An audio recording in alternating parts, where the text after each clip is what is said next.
नमस्कार साथियों, आज फिर मैं नया एक वीडियो लेकर आया हूं जो कि पिछली खेमराज कमेटी का जो वीडियो मेरा था वो बहुत से साथियों ने बहुत ज्यादा पसंद किया और उसी के जो मायूसी छाई हुई थी खेमराज कमेटी के हमारे मुद्दे खारिज करने पर, तो उसी से अलग अलग वीडियो मेरा है निदेशालय गठन से।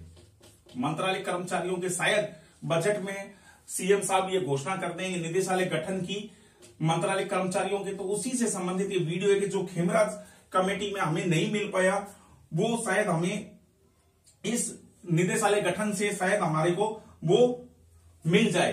तो एक लास्ट उम्मीद बची है मंत्रालय कर्मचारियों के साथियों के निदेशालय गठन होने से। उनकी जो मांगे थी कि एक तो 3600 ग्रेड पे, दूसरा पदनाम, और जो बाबू एलडीसी का जो 2017 में 13 के यानी पर 9840 में होता था, उसे मिनिमम 25,500 करने की जो उम्मीद थी वो खेमराज कमेटी ने बिल्कुल निरस्त कर दी। तो उसके कारण बाबुओं में बड़ी निराशा छाई हुई थी। तो उस निराशा के लिए अब शायद एक लास्ट उम्मीद बची है। इतने सारे आंदोलन हो चुके हैं और सब कुछ हो चुका है, उसके बाद में एक लास्ट उम्मीद बची है कि शायद मंत्रालय कर्मचारियों का निदेशालय गठन होने से विभिन्न मांगे पूरी हो सके, क्योंकि जब निदेशालय गठित होगा तो उसके कारण सारे विभाग के मंत्रालय कर्मचारी एक ही छत्र छाया के अंडर में आ जाएंगे और वो सभी एक जैसे होंगे। जो विभागों में अंतर है, विभिन्न विभागों के अंदर के सचिवालय वाला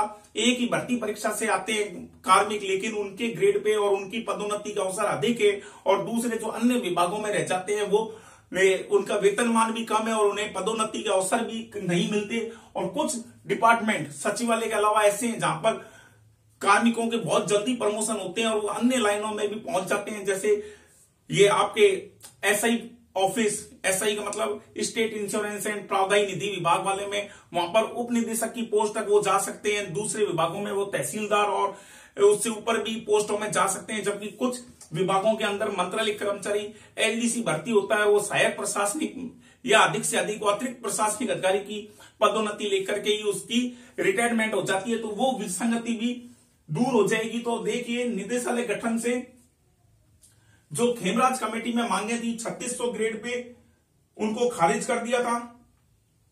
तो लाखों कर्मचारियों की आस में बहुत बड़ा झटका लगा था कि खेमराज कमेटी में, और जो आंदोलन हुए थे 2017, 2018 और 2023 में विरोध प्रदर्शन जो हुए थे 2023 में, वो सारी उम्मीदें लगाई बैठे थे कि शायद इस खेमराज कमेटी में मंत्रालय कर्मचारियों के लिए कुछ पॉजिटिव हो, लेकिन उसका भी कुछ नहीं हुआ। और तो उसी अब लास्ट उम्मीद बची है कि निदेशालय का गठन हो जाए। और गृह जिले में समायोजन की विभिन्न मांगे थी मंत्रालय कर्मचारियों की, गृह जिले के अंदर यो सहायक प्रशासनिक अधिकारी का डबल एओ का ग्रेड पे 4200 जो सचिवालय के समान है, सचिवालय के समान 4200 ग्रेड पे हो यानी। और देखिए, उन्होंने जो ग्राम विकास अधिकारी है उसे उन्होंने प्रथम पदोन्नति के बाद में दूसरा सीधा 2400 से 3600 ग्रेड पे दे दिया है, वरिष्ठतम ग्राम सेवक के नाम से उनको करा है। तो वो सारी विसंगतियां निदेशालय गठन होने से हो सकती हैं। और निदेशालय गठन होने से एक नवीन पद जो उप निदेशक का होगा, प्रशासन, उप निदेशक का प्रशासक, प्रशासन, उसका ग्रेड पे लगभग 8700 रुपए भी होने की संभावना रहेगी। यानी पदोन्नति के जो अभी तक हमारे विभागों में 6600 जो संस्थापन अधिकारी, बहुत 1% ही आदमी पहुंच पाते हैं संस्थापन अधिकारी की, और वो है 6600 ग्रेड पे। उससे भी आगे निदेशालय गठन होने पर शायद 8700 का जो ग्रेड पे है वो प्राप्त हो सके, जो कि नवीन पद सृजित हो सकता है। दूसरा, कनिष्ठ सहायक का जो 30 नवंबर 2017 को 9840 25,500 में फिक्स होने का था, वो भी उम्मीद नहीं पूर्ण हो पाई। पंचायती राज संस्थाओं में जो 10,000 पद थे उनको सृजित करने की थी, वो भी 9/18/27 और 9/18/27 के बजाय 6/12/24 करने का था, वो भी नहीं हुआ। 18 और 24 यानी 4 एसीपी या 4 पदोन्नति का न्यूनतम जो था वो भी खेमराज कमेटी ने उसे भी नकार दिया। तो अब एक ही मात्र उम्मीद बची है, वो है बजट घोषणा में के माननीय सीएम साहब निदेशालय गठन की स्वीकृति देकर जो कि लाखों कर्मचारियों को फायदा मिलेगा इस निदेशालय गठन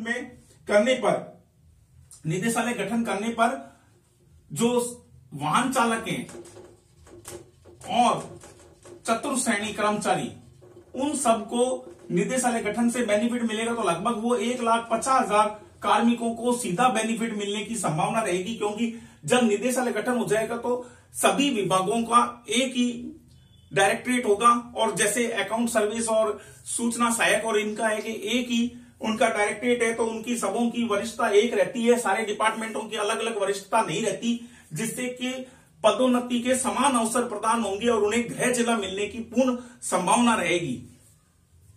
तो देखिए, कुछ विभागों में आपको भी पता है कि जैसे एसआईपीएफ, जीपीएफ में मैंने बताया उप निदेशक की पोस्ट तक जा सकते हैं। कलेक्ट्रेट में जो कार्यरत कर्मचारी होते हैं, मंत्रालय कर्मचारी, वो तहसीलदार और उससे आगे की सेवाओं में भी चले जाते हैं।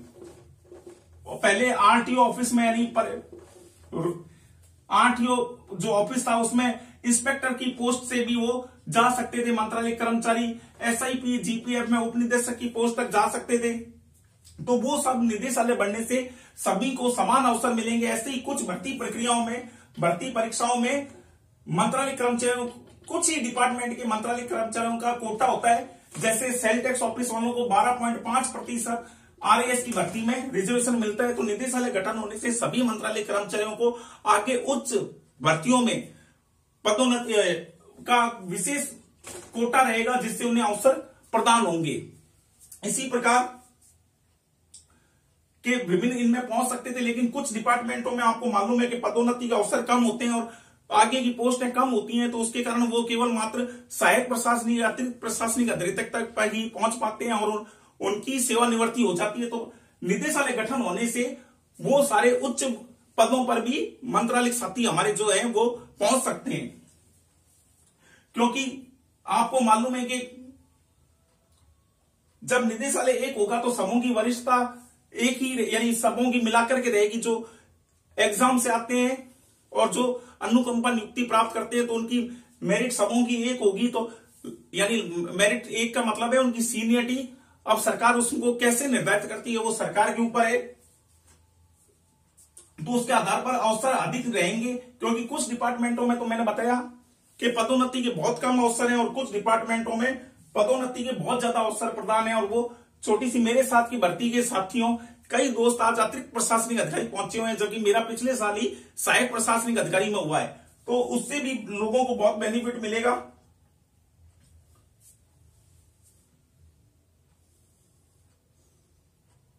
वरिष्ठता सूची सारी एक जगह रहेगी।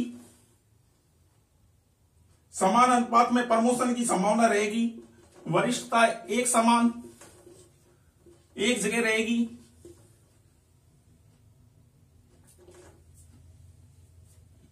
और समान अनुपात में प्रमोशन होंगे, समान अनुपात में प्रमोशन होंगे, यानी पदोन्नति। अभी हर विभाग की अलग अलग पदोन्नति होती है, कुछ की जल्दी हो जाती है, कुछ में टाइम लगता है, तो उससे भी मंत्रालय कर्मचारियों को बहुत ज्यादा नुकसान होता है। तो ये वरिष्ठता सूची एक जगह रहेगी और समान अनुपात में सबों को पदोन्नति के अवसर प्रदान होंगे। सहायक कर्मचारियों, ड्राइवर और सहायक कर्मचारियों को भी इससे बेनिफिट मिलेगा और अन्य समस्याएं दूर हो सकेंगी।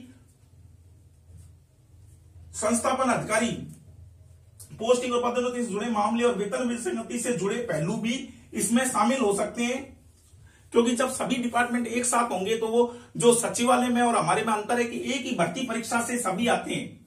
भर्ती परीक्षा एक ही है सचिवालय में जाने की और मंत्रालय कर्मचारियों के अधीनस्थ सेवा में जाने की, तो फिर उनमें इतना अंतर क्यों? क्योंकि उनके वहां पर तो वो 8700 तक भी आराम से पहुंच जाते हैं, और जबकि स्टेट गवर्नमेंट के अंदर वो मात्र 4200 या मैक्सिमम 4800 में ही मंत्रालय कर्मचारी सेवानिवृत्त हो जाते हैं। जबकि इसके अंदर पदोन्नति सेक्रेटरीट के अंदर एक ही भर्ती परीक्षा से आने वाले साथियों को बहुत ज्यादा बेनिफिट मिलता है और वो उच्च पदों पर आसीन हो जाते हैं। तो निदेशालय गठन होने से ये सारी समस्याएं दूर हो सकती है। तो देखिए, लास्ट उम्मीद बजट घोषणा में यही बची है कि माननीय सीएम साहब इस मांग को मान लें और मंत्रालय कर्मचारियों को कुछ मिल सके। धन्यवाद साथियों।